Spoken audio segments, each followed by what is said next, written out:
Good afternoon friends, स्वागत है आप सभी का प्रेप योद्धा क्लासेस में। जैसा कि आपको पता है, देवेश सर ने आपको एसआई के जीएस के क्वेश्चन कराए थे already, right. 40 question Devesh sir करा चुके हैं आपको जीएस के। तो अब हम लोग न्यूमेरिकल एबिलिटी से स्टार्ट करेंगे। आज हम लोग न्यूमेरिकल एबिलिटी के आपके पीवाईक्यू सॉल्व करने की कोशिश करेंगे। हम लोग इसी में थ्योरी पार्ट भी डिस्कस करेंगे थोड़ा थोड़ा, और आपके क्वेश्चंस भी कराएंगे ताकि आपके कॉन्सेप्ट जो हैं वो क्लियर होते जाएं, राइट। और आप लोग अपना बेटर अटेम्प्ट कर सको एसआई का पेपर। स्टार्टिंग में थोड़ा सा आपको टफ लग सकता है, बट बिलीव मी फ्रेंड्स, जैसे जैसे आप लोग आगे बढ़ते जाओगे ये सब चीज़ आपको ईजी होती जाएगी, ठीक है। तो आइए स्टार्ट करते हैं। ये है प्रेप योद्धा क्लासेस, मेरा नाम है शांतनु, और अभी हम लोग करेंगे न्यूमेरिकल एबिलिटी के क्वेश्चन जो कि प्रीवियस ईयर आपके सब इंस्पेक्टर के पेपर में आए हैं। फ्रेंड देखो, इन क्वेश्चनों को करने में थोड़ा आपको इशू आ सकता है, लेकिन एक बार आपका बन गया ना लेवल, तो आपको भी लोग कहेंगे, जब आप ऑफिसर बन के जाओगे, एसएचओ बन के जाओगे, स्टेशन हेड ऑफिसर बन के जाओगे, तो आपको भी इसमें फ़ायदा लगेगा। लोग आपको कहेंगे कि आपका भी लेवल है। कोई भी केस का कितनी भी जांच, कितनी भी रकम अगर आप पकड़ोगे, आप 1 मिनट में अपने अधिकारी और मीडिया के सामने बता दोगे, सब इजीली आप कर दोगे। तो इसको डेवलप करना बहुत ज़रूरी है आप लोगों के लिए। चाहे आप चौकी इंचार्ज बनो, चाहे आप थानेदार बनो, चाहे बाद में आप एसीपी रिटायर हो, तो आप देखो जो भी लगोगे आप लोग 2 स्टार दरोगा जब आप लगोगे, ठीक है, तो 2 स्टार से आप बन जाओगे चौकी प्रभारी सबसे पहले। तो थोड़े दिनों में चौकी प्रभारी बनने के बाद जब आपके 3 स्टार लग जाएंगे तो आप लोग एक तरह से एसएचओ बन जाओगे, और बाद में जब आपके गोल्डन स्टार्स जो हैं वो वाइट में कन्वर्ट होंगे तो आप बन जाओगे एसीपी या डीएसपी। तो फ्रेंड्स आप देख लो कि एसआई इतनी इंपॉर्टेंट पोस्ट है जो कि चौकी प्रभारी से लेके एसीपी डीएसपी तक जाती है। तो इसमें आपको एक थोड़ा सा मेंटल एबिलिटी तो आपकी होनी चाहिए, तो थोड़ा सा आपको थ्योरी भी आनी चाहिए और सॉल्विंग एबिलिटी भी आनी चाहिए। वही दोनों हम लोग डालने की कोशिश करेंगे। आइए मिलकर सॉल्व करते हैं। पहला क्वेश्चन, निम्न गुणोत्तर श्रेणी का योगफल ज्ञात कीजिए। तो दोस्तों गुणोत्तर श्रेणी वो होती है जिसमें कि हमें कॉमन संख्या के संग उसमें गुणा करते चलते हैं और अगला जो है उसकी संख्या लेते चलते हैं। जैसे कि अगर 2 है तो इसमें अगर मैं 2 का भाग करूं, मैं इसका कॉमन रेशियो 2 मानता हूं। मानो देखो एग्जाम्पल है 2, 4, 8, 16, 32। तो देखो बच्चों यही होती है गुणोत्तर श्रेणी। देखो हर एक संख्या 2 से मल्टीप्लिकेशन है। 2 का मल्टीप्लाई करा तो 4 आ गया, 4 का मल्टीप्लाई करा तो 8 आ गया, 8 में 2 का मल्टीप्लाई किया 16, 16 में 2 का मल्टीप्लाई किया 32। बार बार मैं 2 से मल्टीप्लाई करता चल रहा हूँ, तो जो ये श्रेणी बन गई ना मेरी, इसी गुणोत्तर श्रेणी कहते हैं। सही है। तो इस गुणोत्तर श्रेणी में ये पहली संख्या होती है, ठीक है, और ये इसका कॉमन रेशियो कहलाता है। तो इसी में ये बोल रहा है कि n पदों तक का योगफल ज्ञात करो, ठीक है। तो इसमें कुछ नहीं है, इसका फॉर्मूला होता है सीधा सीधा। गुणोत्तर श्रेणी के n टर्म फाइंड करने का फॉर्मूला होता है a1 - r की पावर n बटे 1 - r। तो r आपका कैसे होता है, r होता है जो हम बार बार मल्टीप्लाई करते चलते हैं हर एक टर्म में। तो उसे कैसे करते हैं, हम सेकेंड टर्म ले लेते हैं और फर्स्ट टर्म ले लेते हैं।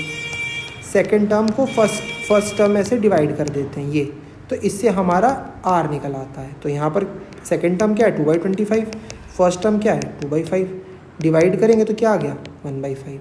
तो बस ये तुम्हारा r हो गया, बस ख़त्म हो गया ये सवाल। अब कुछ ना इस सवाल में, बस अब वैल्यू रख दो। पहली टर्म है a, ये पहली टर्म, तो पहली टर्म तुम्हारी क्या है, ये रही। r अभी मैंने कैलकुलेट करा है क्या 1/5, बस रख दो उठा के। 2/5 माइनस 1/5 की पावर n माइनस 1/5, बस हो गया है सवाल सॉल्व। अब क्या, बस करो 2/5 इंटू 1 माइनस 1/5 की पावर n बटे 4/5। जैसे ही लिखोगे ये आ जाएगा 1/2, 1 माइनस 1/5 की पावर n। तो ये रहा तुम्हारा आंसर सी ऑलरेडी। तो देखा, इस तरह से फॉर्मूला बेस्ड क्वेश्चन था ये हो गया आपका फॉर्मूला बेस्ड। अगला क्वेश्चन करते हैं। अगर x can finish a job, अगर एक कार्य x 131 दिन में पूरा कर देता है, वह 47 दिन तक अकेले कार्य करता रहा और शेष कार्य y को 84 दिन में पूरा करा, तो दोनों एक साथ मिलकर कार्य को कितने दिन में पूरा करेंगे। तो अगर x एक कार्य 131 दिन में करता है, तो एक दिन में x कितना काम करेगा, 1/131। तो 47 दिन में x कितना काम करेगा, 47 इंटू 131, 1/131। ठीक है, तो इतना काम x ने करा 47 दिनों में तुम्हारे। ठीक है, कर लिया। तो अब कितना काम बच गया, 1, पूरा काम 1 है, तो 1 माइनस 47/131, तो कितना काम बच गया, 84/131। इस काम को y ने 84 दिनों में किया। ठीक, तो y 84 दिनों में कितना काम करा, y ने 84 दिनों में 84/131 काम करा। तो एक दिन में y ने कितना काम करा, सीधी सी बात है, y ने एक दिन में आपका 1/131 काम किया। तो तुम्हें ये भी पता चल गया कि y ने एक दिन में कितना काम किया, और तुम्हें ये भी पता चल गया कि x ने एक दिन में कितना काम किया। ये देखो, ये x ने एक दिन में किया, इतना काम किया। ठीक है, तो बस अब निकाल दो, बहुत आसान हो गया अभी क्वेश्चन। तो एक दिन में x ने इतना काम करा, एक दिन में y ने इतना काम करा, तो बस बना दो। तो एक दिन में दोनों ने कितना काम करा, 131/131। ये देखो, ये y का, ये x का, तो एक दिन में इतना काम करा। तो x डेज में ये कितने दिन में, मान लो अब ये z डेज में, मानो कि ये z डे में पूरा काम कर देंगे, z डे में पूरा का पूरा काम करके दे देंगे। तुमने से निकाल लो, z की वैल्यू आ गई 65.5, यहाँ से ख़त्म। ये क्वेश्चन आप लोगों का हो गया सॉल्व। अगला क्वेश्चन करते हैं दोस्तों, ये मिरर इमेज की प्रॉब्लम बहुत ईजी है। देखो, निम्नलिखित विकल्पों में से दी गई आकृति का सही जल प्रतिबिंब क्या है। देखो फ्रेंड्स, अगर मैं जल प्रतिबिंब की बात करूं तो पानी का कलर कैसा होता है। सबसे पहले देखो, मानो तुम्हारा ये पानी है, ये मान लो यहाँ पानी गिरा हुआ है, ये मेरा पानी है, मान लो यार बस, ठीक है। और ये खड़े तुम पानी के पास, शाहरुख खान बन रहे, तो पानी में कैसे दिखाई दोगे, देखो कुछ ऐसे दिखाई दोगे, ये शाहरुख खान जैसे, ये देखो ऐसे तो दिखाई दोगे पानी में, ठीक बात है कि नहीं। तो मान लो कि तुम्हारे हाथ में एक पोस्टर है, तुम्हारे हाथ में, शाहरुख खान के हाथ में कैसे पोस्टर है, और उस पोस्टर में यो लिख रहा R8T6R9A, ये पोस्टर लेके खड़ा है ऐसे करके। अब बताओ, क्वेश्चन ये है कि ये बताओ पानी में ये पोस्टर कैसा दिखेगा। तो बहुत सिंपल सी बात है फ्रेंड, ये कुछ ऐसा दिखेगा पानी में। आओ बनाते हैं कुछ ऐसा। देखो पानी में, थोड़ा ये दिमाग से करना है यार, ये कुछ ऐसा क्वेश्चन नहीं है जो बहुत तुम सोचो कि मेरे को आता है या मैंने कुछ ऐसा किया है। बस ये मैं बस देख देख के बना रहा हूँ तुम लोगों के साथ साथ ही। ये देखो कुछ ऐसा बनेगा, गलत हो तो बता देना भाई। ऐसा पानी में ऐसा बनेगा पोस्टर, बस वही सवाल पूछ रहा है। अब देख लो, पहला ऑप्शन देखो R8 9, ये तो गलत है, 9 तो आ नहीं सकता, ये गलत है। दूसरा ऑप्शन कैसा, ए से शुरू, ए से कैसे शुरू होगा, आर से शुरू हो रहा है, गलत है। सी, ये भी गलत है, ए से कैसे शुरू हो रहा है, बिल्कुल गलत। ये सही है दोस्तों, ये देखो, ये R8T6R, देखो ऐसे कुछ, देखो तो यही तुम्हारा सही आंसर। बहुत इजी क्वेश्चन है यार ये, देखो तुम लोगों से हो जाएगा, एक बार ट्राई मारना। अच्छा, अगला आता है 4 अंकों की सबसे छोटी संख्या ज्ञात करो जिससे कि जिसे 8, 10, 12, 15, 20 से विभाजित करने पे शेषफल 7 रह जाता है। तो देखो दोस्तों, अगर तुम्हें कभी भी ये सवाल पूछे कि सबसे छोटी संख्या ज्ञात करो जिसे विभाजित करने से शेषफल 7 रह जाता है, सबसे पहला काम तुम्हें करना है, तुम्हें एलसीएम निकालना है। ठीक है, तो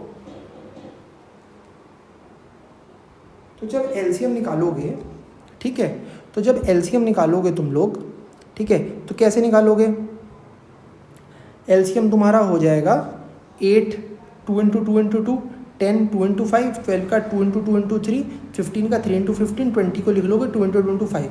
यहाँ तक कोई दिक्कत है, क्लास 8 का कॉन्सेप्ट है ये। पहले सबसे पहले ऐसे करेंगे हम लोग, ठीक है, ये देखो ऐसे। अब ये तुमने निकाल लिया, तो अब क्या करेंगे, 2 की पावर 3, 5 की पावर 1, 3 की पावर 1, मैक्सिमम पावर ले लेंगे, जिसकी मैक्सिमम पावर है हर एक वेरिएबल इसकी ले लेंगे कोफिशिएंट की, फिर उसको मल्टीप्लाई कर लेंगे। 2 की पावर 3, 5 की पावर 1, 3 की पावर 1, ऐसे मल्टीप्लाई कर लेंगे। तो एलसीएम कितना आ गया, 120। तो जो तुम्हारा नंबर होगा ना, जो तुम्हारा नंबर होगा वो एक तरीके से तुम देखो इसी के फॉर्म में होगा, 120 इंटू एक्स प्लस 7 की फॉर्म में होगा जो भी तुम्हारा ये नंबर बनेगा। ठीक है, तो बस, तो अब तुम्हारा नंबर बना 120x प्लस 7 की फॉर्म में। ठीक है, अब हमें क्या है, अगर 120 डिवाइड होता है इनसे तो 240 भी होगा, तो 360 भी होगा। इसीलिए मैंने नंबर को क्या लिख लिया, 120 इंटू एक्स प्लस 7। 7 क्यों, क्योंकि रिमाइंडर मुझे 7 लाना। ठीक है, अब ऐसे मैंने लिख लिया। तो अब इससे क्या होगा, इससे ये होगा फ्रेंड्स कि आपका ये नंबर बन गया। अब आप देखो, अगर आपको 4 डिजिट मारना है तो आपको एक x की एक वैल्यू उठानी पड़ेगी, उसको 9 ले लो, 8 ले लो, एक तुक्का मारना पड़ेगा। तो अगर मैं x की वैल्यू 9 लेता हूँ तो ये बनेगा 120 इंटू 9 प्लस 7। तो ये आपका हो गया 9 0 से 0, 9 2 जा 18 का 1, 9 1 जा 9 ये। तो ये आपका नंबर बन गया 1080 प्लस 7।